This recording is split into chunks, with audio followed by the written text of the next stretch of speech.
I'm at that age where everyone's either getting married or deciding they want to run marathons. Why do you need to assert your dominance by squeezing my little hand so tight and then going, oh wow, you have a nice grip? Everyone loves my kitten shoes. Everybody Really? loves. Yeah, they're my kitten Did pointy people shoes. say that?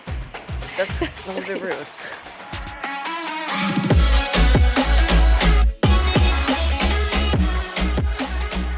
Hey everybody, welcome back to the pod. It's been a minute.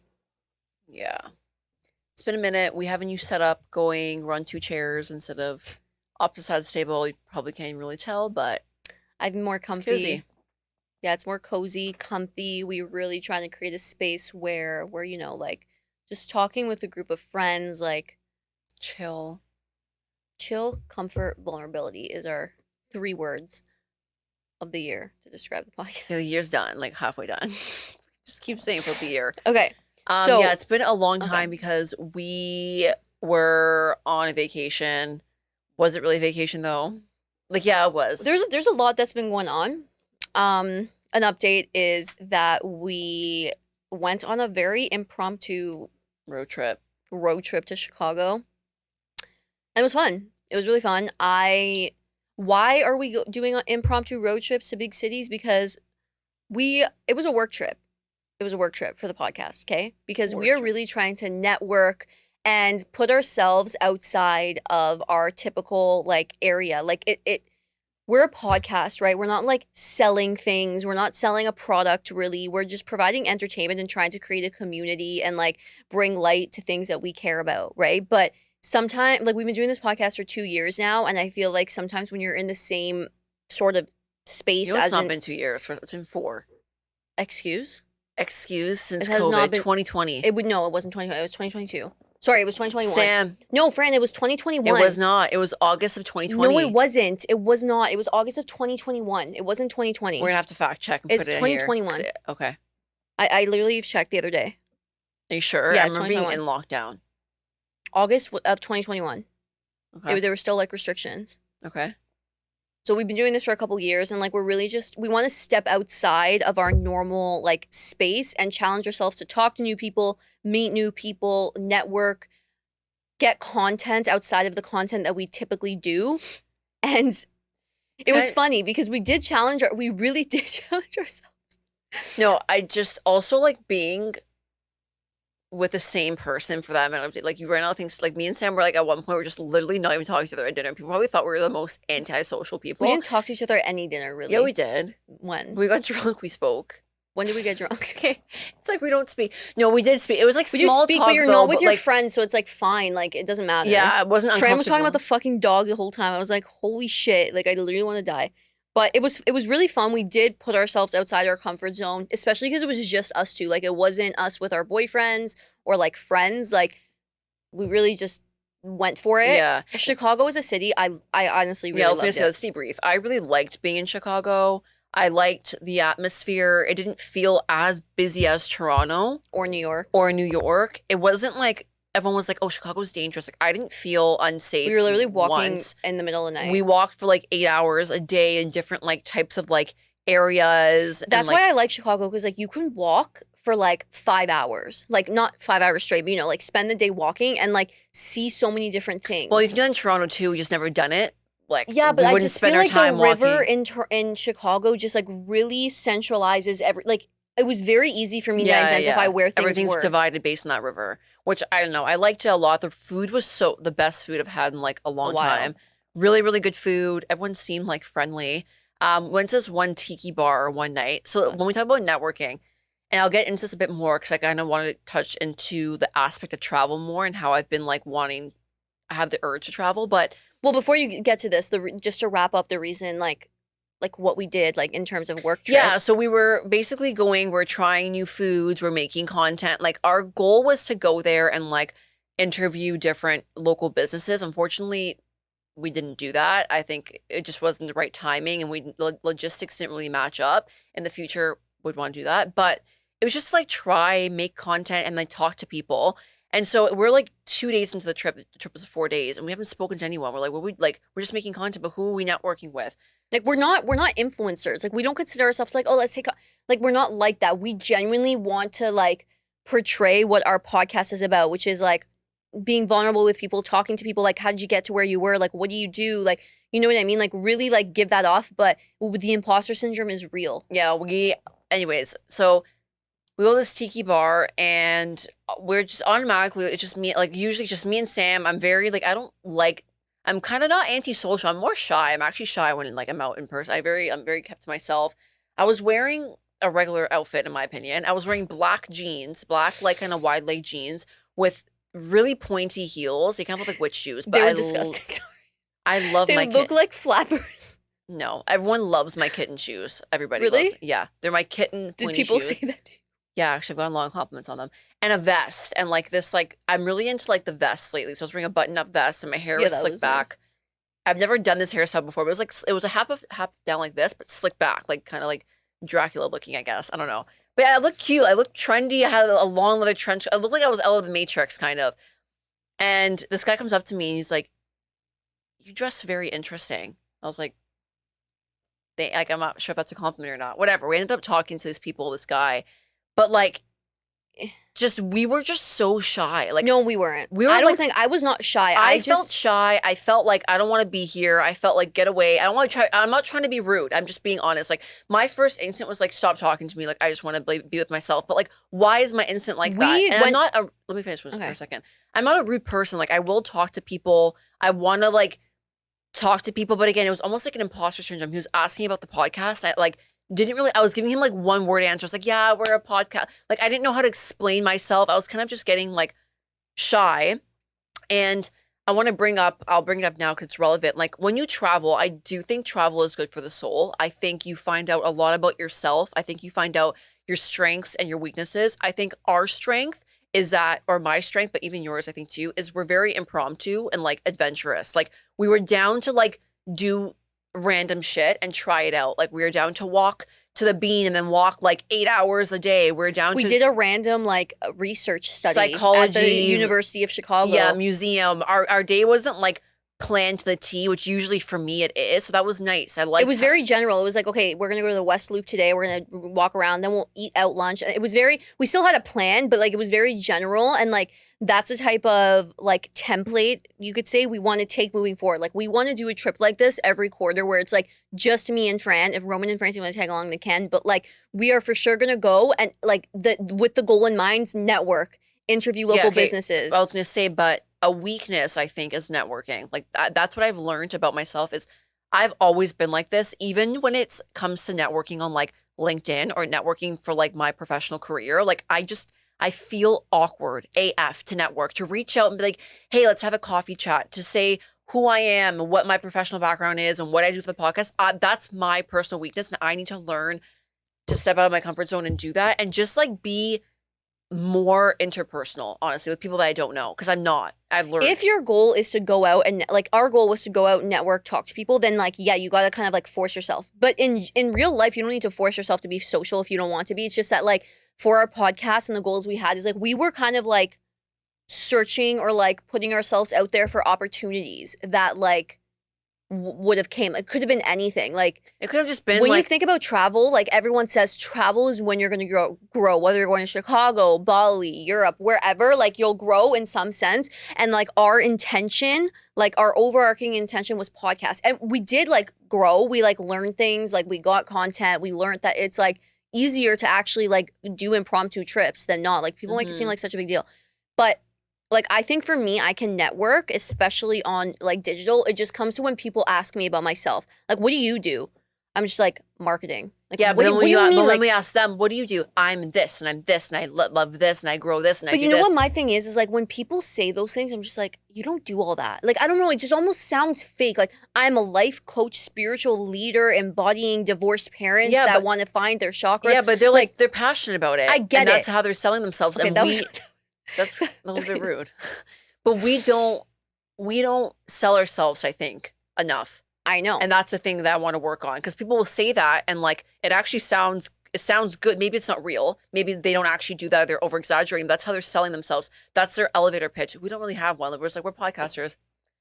We talk about well, our podcast and our brand is more than that. So that when you actually watch our podcast and you go on our Instagram, you see what we're about. We're literally about like What are we about? See, I'm that's the kidding. thing. I'm kidding. I'm kidding. No, but anyways, that's just whatever our weakness. We're just venting about that trip, but it was actually fun. And then another thing that I want to touch upon because it was interesting. So I think I've realized over the last couple years, I guess, of my life that there are two type of men out there. Okay. When you are at the bar, when you're out, when you're at a party, when you're on the street, and a guy comes up to you and they're trying to hit on you, or they're trying to flirt with you, or they're trying to like gauge if you're single or not, and they're talking so like I'm all for a friendly conversation. Like you're talking to me, and then obviously like you have to throw in eventually that you have a boyfriend You have to in slip it in some there. way or another. I'm not the type of person to be like, I have a boyfriend. Like I don't think that's like I would say, like, if someone said something to me, I'd be like, oh, yeah, me and my boyfriend love yeah, doing that's that. what I do all the time. So this guy was talking to us, and he was kind of insinuating the fact that like he wanted to get to know us more, flirting, Inviting whatever, us to inviting us to places. dinners, whatever. And then we're talking about UFC, and then that's where I was like, Francie loves UFC. So I was like, oh my God, my boyfriend got me into UFC. And then automatically there's like two types of people, I think, guys. The first one will be like, like visibly like, hey, fuck you, goodbye, like out of here, kind of just walk Yeah, away. like you give them maybe a minute to like reel it back, Yeah, and they're they're out. like peace, like or somewhere even just like, okay, cool, and then like they'll leave. Yeah. Or the other one that I've noticed who like will automatically like treat you like a best friend. They Or let treat their you like a sister. they let their walls guard down. They're down. like, oh my God, yeah, I went on a date with this girl and it went really good, but I don't know if she likes me or not. And I want a motherly kind of instinct, and you're giving them advice. And sorry, might I point out, we're good at that. Like maybe we're not good at selling ourselves professionally sometimes. That's something we need to work on, but we're good at like genuinely talking to people, giving advice and giving insight. And that's when I think like when we're talking to guys or something and we're like we let them know that we're not interested in that way, they're able to let their guard down and talk to us like friends because we're chill like that. We genuinely talk to people. Yeah, but I know I'm just saying that's an overall insight I've noticed. Like there's like two types. Like the one that would just be like, hey, fuck you, like goodbye, ew. Like you're not even worth talking to anymore. Or the one who's like who will just like automatically act as if like you're their best friend and like start sharing their deepest, darkest secrets, which is it was interesting. Yeah, and that's kind of like we were at a bar and that's kind of what happened. And there's also something that I wanted to mention. You know those people who I already know what you're gonna say. like those Talk people too close to you. So at one of these places we went to, like someone came up to us. So okay, this is what happened. Fran, like we were talking to someone just like casually, like he was asking us about what we do, just about Canada in general, what us and our boyfriends like to watch on Netflix, and then we turned around. We were like, okay, that's enough now. Let's like drink. This guy shakes my hand. He shakes my hand so hard. First of all, why like not to make it man versus woman because it's not that at all. Like you're visibly bigger and your hand's visibly bigger than me. Why do you need to assert your dominance by squeezing my little hand so tight and then going, "Oh wow, you have a nice grip." I'm like, Yeah, because a strong handshake means like you're, I get it, assertive, thanks, but I it's like guess, but like at the same time you don't have to break my fucking bones. you don't have to break my bone. Like, thank you, I understand. Like you're a big guy, like Anyway, so that was the first, just like, and just on and on and on to the point where like I look at Fran and I don't even think she's looking at him. I think she's like looking up, and I'm like, this girl just literally mentally left. So now I have to fucking. I think if you had a camera on me, I literally think I looked like That's how you look. like this. I'm like, now I have to carry the mental load of having to answer. I'm a very active listener. Like, I feel like, not to toot my own horn, a lot of people tell me I'm an active listener, but like, when you're talking for like, I'm not joking, he talks for 5 Being minutes. an active listener means you're also waiting for the other person to respond. So and you can having a respond. it's not a one-sided It's like when you're talking for conversation. 5 minutes, I forgot what you were talking Yeah, about. like let me respond to you. How does this person, as somebody who told us that like he works with people for a living, not read our body language? First of all, people who continue to come closer to you as you're talking, like I was visibly backing up. Like I was back, like this is my bubble. Like as long as my arms reach, that's like my minimum bubble. He was like in it, and I was like backing up to a point where like I kind of turned to like shoulder him because it's like, dude, you're kind of coming, like, how do you not Yeah. read my body language? Nice guy, I guess. I don't know. Like it just seems Yeah, I'm like not trying to be mean. I'm not trying to be That's mean. a pet peeve. It's Is just like yeah. when like you have to be an active listener, and like people who just talk about themselves, and you eventually tune out, and it's just kind of like, okay, This isn't a mean thing. Genuinely, I'm sure he's a good guy, like whoever the real him is. Anyways, 'twas fun. 'twas a fun trip. I saw something, sorry, a meme, which I found true. me and Fran were in like bed just watching TV, and I turned to him. I'm like, I think I'm gonna run a marathon. And he starts laughing, and he showed me a meme. The meme was like, you know, you're at that age. No, it was like I'm at that age where everyone's either getting married or deciding they want to run marathons. So actually, so fucking Everyone true. I knew And it know said like age 25. Like literally, I think that's actually true. I feel like everyone I know ran a marathon this past week. Or has gotten married or engaged. Yeah. It's like one or the other. Um. Oh my god. So today I have to tell you what happened. This actually happened today. Oh, sorry. Another pet peeve while we're on pet peeves. This happened to me so many times. Sam has witnessed it. When you're on the phone with a fucking restaurant, hairdresser, service company, and you go, "Hi, how are you?" And they go, "Good." Do you remember? Yeah, but that's kind of like But they don't give you anything back. And I was on the phone with the hairdresser. I'm like, "Hi, how are you?" "Good." And I was gonna say good thanks, and I was like, "Okay," and I just ended the conversation. Like it just ended. Anyways, random. while But we're on pet that's my peeves. pet. Oh my god, my pet peeve. I think something's wrong with me today. For real. Okay, while we're on pet peeves again, I listed some pet peeves throughout the week. Number one, people who don't take their weights off at the gym grinds me. Okay. I stand there like a fish out of water looking around the gym trying to see if there's still someone using that machine because you have like 345 plates on each side. Now I need to take off these 345 plates on each side. Yeah. Waste my time. That's Pet pretty annoying. peeve. Okay, this is more of a work pet peeve. Maybe because like of the position and role I'm in. I hate when people don't acknowledge my messages. If I'm like, hey, yada yada yada, just like it. If you don't want, I get it, you don't want to answer, but like, can you acknowledge it? I know, and then I end up spamming them because I have more than one question. Yeah, and then I'm in a nagging. day, And then I get and it imposter literally syndrome looks again. like there's 5 in a row and she hasn't answered. I'm like, That's the okay, story I'll of my life just- every day. There's like messages. Most people acknowledge it, but sometimes when they don't, I'm just like, I don't know if you're getting to this or not. Next pet peeves. Basically when people aren't reliable. Okay. I know it's kind of random, but like I hate like if someone like Fran tells me they're gonna do something and they don't do it, I like the anger that festers up in my soul. And I think because I actually will do it. If I tell someone I will do something, I will actually do it. Like I will get to it. I'll do it when I say I'm gonna do it. And if I'm not gonna do it, I'll let that person know ahead of time, hey, like I'm not gonna be able to get to this. So when people don't do that for me, I get so mad. And I feel like like in general, like people get angry or like annoyed at other people based on like what they would do. Like it's almost like a mirror, you know what I mean? But you can't do that. You can't expect somebody to do what you would do for them. Like you can't expect the next person to be as reliable as you feel like you are. That's true. You can't, I don't know, whatever. Anyways, so I have so many things I want to say. Next thing I want to say is today, random story time. I was driving home from your house actually, and I was on my street, which like where I live is like very suburban, like not much action goes on there. And on the street where you turn, I don't want to say it, but like Yeah, I know what you're talking about. there was a lady lying down on the sidewalk. She looked like she passed out. She was like looked like a regular lady. She was like this on the sidewalk, and I was like, "What?" You know that inner dialogue in your head. You're like, "Do I just drive by? Like, do I want to see what's going on here?" So I was like, "Obviously, I'm gonna like not Stop be me. yeah, I'm gonna stop." So I pull over and I stop and I go up to the lady. I'm like, "Hey, are you okay?" She was like, "Yeah." I'm like, but lying down. She's lying down. She's like, "Yeah." I know. She opened her eyes like this. Yeah. I'm like, Is she homeless? okay. Maybe. No, she wasn't. She wasn't. I mean, maybe she was, but I don't think she was. And also where we live, like, there wouldn't just. Yeah, it's not like a. It's not like that type of area. But either way, she was lying on the floor, looked like she passed out on the curb. And then another lady behind me, she was like, maybe we should call 911. So I called 911. And there's like another lady who was like, now there's like some people looking at her.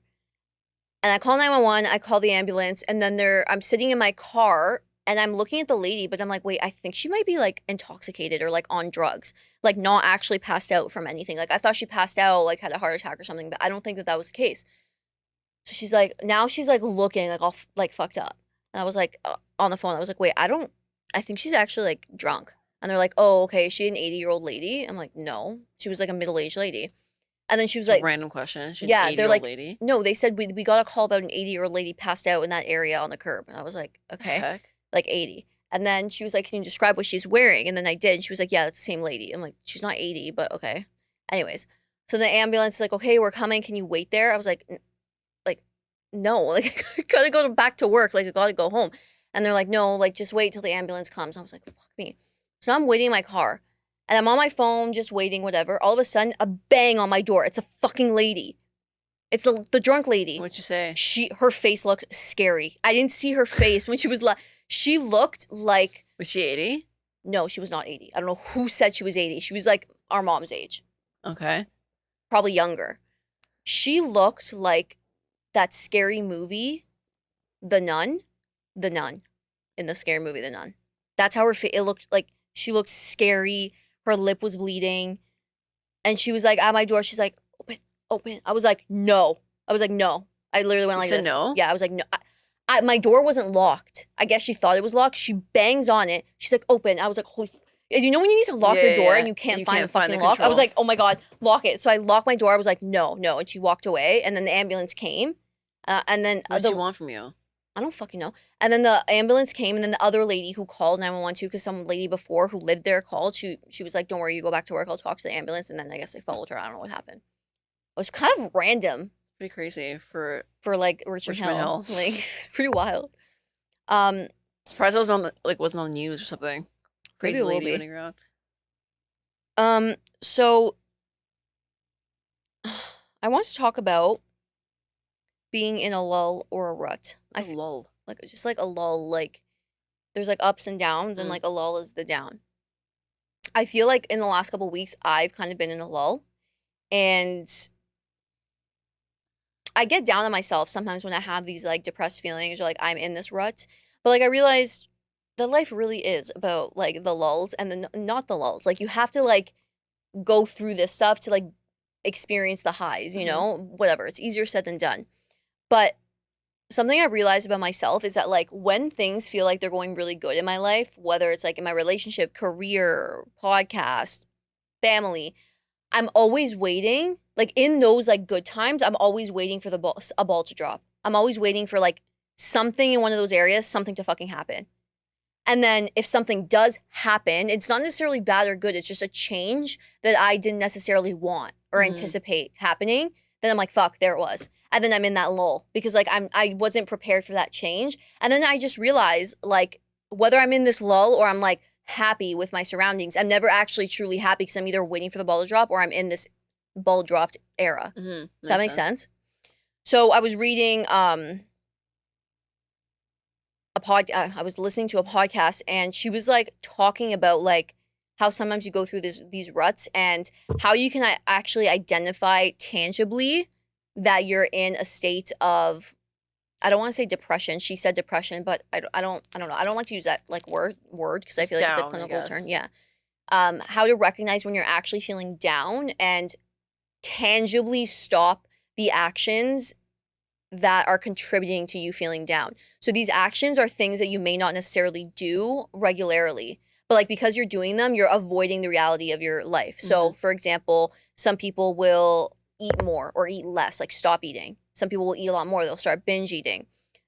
I realized, like I took a step back. I'm like, okay, I'm feeling weird. I'm feeling in a lull. Things have changed in my life that I didn't necessarily want to change. And I kind of lost control. I'm like very like, I like to be in control of everything. What am I doing that even slightly is changing my routine that's kind of like feeding into this like lull? It's social media. I am not fucking joking. Last week, stayed up till 11:30 and I go to bed at like 10 latest now on TikTok. I was just scrolling for an hour, like night after night in a row. And it's just, I know like some people do that regularly, but like I don't. And that sounds like I know that sounds like whatever. But for me, I was like, wow, I'm like watching social media so much to kind of like avoid dealing with the feelings that I'm having. Another thing is I've been avoiding meditating. And I really like to meditate. But the last couple weeks, I haven't. But like I've been like actively avoiding it or like making excuses. Like, oh, I'll just read or something today. Or like I'll walk and listen to a podcast instead. But I'm avoiding. That's fine though too. It's fine. But like meditating actually makes me feel good because I clear my thoughts and I whatever. I was avoiding meditating, I realized, because I didn't want to be alone with my thoughts. So now I'm trying to like, I don't want to have to force myself to do things, but I'm forcing myself not to go on social media and to meditate because I should be feeling the feelings that I'm feeling. You know what I mean? In order to get out of it. yeah, so I don't know. I just wanted to point that out. Like, if you feel like you're in a lull, you know when you're in a rut, but like you don't know how to get out of it. Look and try and recognize the habits that you're doing, even that are slightly different, that might be contributing to this cycle of you avoiding feeling those feelings. I think for me, when I feel that way, because I've also kind of been in and out of that, is mine is like overconsumption of things. That's when I know I'm in a lull or a rut. Overconsumption, or the other word is like, I get like, what's the word? Did I put a word down there? Overconsumption sounds like obsessive or something. Yeah. Okay, I have like obsessive thoughts. So it can either be constant overthinking about one thing, and I'll just obsess over that one thing. For example, the dog's not being fed. I will latch onto that and make it like a catastrophe. It can be me and Fran didn't plan like our train to Italy that we're going on a trip. I'll like latch onto it and make it a big thing. That's one thing. Another thing I've been doing is like compulsive online shopping, but I'm not buying anything. Like I look at the same websites like multiple times and will add things in my cart and just scroll. It's like my TikTok. I'll just online shop, like not actually shop for things. That's like compulsive, or I think like an obsessive thing that I get into. Another thing is like ordering food, Uber Eats. Like I'll do it one night and then I'll do the other night and then the other night. And then it just kind of turns into like a ball of overconsumption. Hmm. So that's how I know I'm in my lull or rut, or I'm getting into it, is like I'll over consume certain things, or I'll be like overly obsessive over certain things. So that's one of my patterns I think I've realized. But I'm not sure how to break it. You just break it by just obviously stop doing that or changing. If I have the urge to order Uber Eats, obviously I'll go make something, or if I have the urge. It's weird. Like I'll literally go on my computer and just like online shop and add things to my cart, but not buy it. But it's Because not, it's like literally you trying to distract yourself with like things that will bring would you make me instant happy. gratification. But like I'm not gonna spend my cart's like $1,000. I'm gonna spend $1,000 on clothes. Like I just do it and then like I'll delete my cart. It's fucking weird. Where do you think your like that anxiety comes from? Like rooted in. Okay, I'll give you my example. As I've been realizing that I've been kind of in this rut and like whatever, I've been trying to really think about why do I get such anxiety about specifically about like not succeeding or like career especially or just like even with the podcast and stuff like that. And I realized that and this might be so simple, but I don't trust myself. Like I don't trust myself. I don't I say, "Oh, I can figure it out," but I don't actually believe that I'll figure it out. Even though I always do, and the proof is in the pudding. I figure it out whether I fail or succeed, but I figured it out and I got through it. It's just like I don't trust that like I'm going to get through things before they actually happen. Hmm. It could be the smallest thing. It could be, I don't know, like something at work that I know I'm gonna have to deal with tomorrow. I'll have anxiety about it from now. And like a lot of people can just be like, I just don't think about it, wait. But I'm like, no, like I can't not think about it. And then it's like, why? Why? I really keep asking myself why lately. It's like I just don't trust that I'm going to be able to like take care of things. And even though I end up doing it, like I don't know why before it actually happens, I don't trust the universe or whatever you want to call it or myself. So I'm actively trying to work on like believing that like whatever comes at me, whether it's good or bad or however I want to categorize it, I will get through it because I've gone through things before. And this sounds like such a simple concept, but like you really have to say this to yourself over and over again. Like I trust myself. I trust that it'll be okay. So I think my anxiety and stuff is rooted in just like not being able to control everything and not trusting myself, Hmm.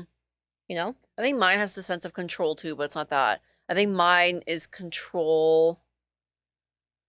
I want everything to like go as planned. I guess it's the same thing as yours, but I trust myself. I don't trust around me, if that makes Yeah, sense. but that's not trusting yourself Like I trust around me. It's just I have to have a sense of like control. Like I have to have my grasp on every single aspect. because you don't trust that you'll be able to get through anything that you It's don't not that I don't actually trust. know. I can't get through. It's like I don't know how to explain mine. Like I just feel like I mean like obviously I feel like the way that we grew up too, like there was a I don't know how to explain this without I don't know. There was a lot of like fear of things that, or like worry about things that you didn't really need to worry about. Hmm. You know? Just the way like obviously our parents are like great and like we grew up great, but like just with like the personalities we grew up with, like especially our mom, like shout out to our mom, but she was like always worried about shit. Like she was always like, oh my God. And I feel like now I'm starting to like really see that come up too, where I'm like, why am I scared of that? Like it hasn't even happened. Like, why am I like, oh my God, I can't do that. Oh my God, what happens? And also since I don't live at home anymore, I see it in you guys too. Like how you're always like repeating, you'll be like, what if Kiki dies? She swallowed a tampon. 5 days later, she swallowed a tampon. Like, what if she dies? I'm just like, but like if we always think this way, like how are you ever actually living in the moment? You know what I mean? Um, but yeah, I don't know. I've just been reflecting on that recently. And also like I've been struggling with some work anxiety as well. And I saw a post. It was as simple as she was like, all you corporate girlies, agency girlies, marketing girlies especially. Ew, I hate girlies. But whatever. Anyways. All you corporate agency or marketing girls, Not even girls, but people, but especially girls, whenever you're feeling stressed, just remember that you are not performing heart surgery. The person on the other always think about that. and the person on the other end of that Slack message or Teams message is not going to die. Like they will not die. The client will not die. He will not pass away. So if you're feeling overwhelmed, just take a step back and like give yourself an hour before you respond. Give yourself some time and talk to your manager. Like if you have a good manager, like they're going to be able to like work through things with you. If you don't, you don't. I And always like think about that, especially the small things I know won't affect performance or something. Like an email is like, I need it, it's urgent. Like, where are you? But it's like you. but even if it does even if it does affect your performance, like you're doing something that's going to affect your performance at work, if it's giving you so much anxiety and you genuinely feel like I can't do this or like whatever the case may be, like if you take a step back and you realize that nobody's going to get hurt from you not doing this, like in the grander scheme of things. Yeah, or even just asking for help.